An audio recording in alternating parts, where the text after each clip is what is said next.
আসসালামু আলাইকুম। আসলে আজকে আমার কেন জানি না জুমার দিন নামাজ পড়তে গেলাম। নামাজ পড়তে, পড়তে একটা কথা মনে পড়ে গেল।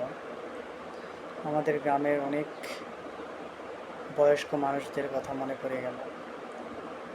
যেখানে আপনার আশেপাশে, বাড়ির আশেপাশে বা গ্রামে যেগুলো বয়স্ক মানুষ আছে, আমরা তাদের খোঁজ রাখবো। আসলে গ্রামের ভিতরে অনেক বয়স্ক মানুষ আছে যারা প্রায় বললেই চলে মৃত্যুর পথযাত্রী। হয়তো মৃত্যুর সময় তাদের পাশে আমরা নাও থাকতে পারি বিভিন্ন কর্মব্যস্ততার কারণে।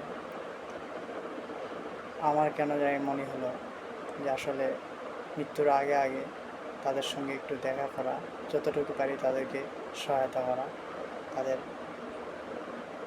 শেষ দেখা আসলে মৃত্যুর আগে যেন সবাই দেখা করতে পারি। ধন্যবাদ। আসসালামু আলাইকুম।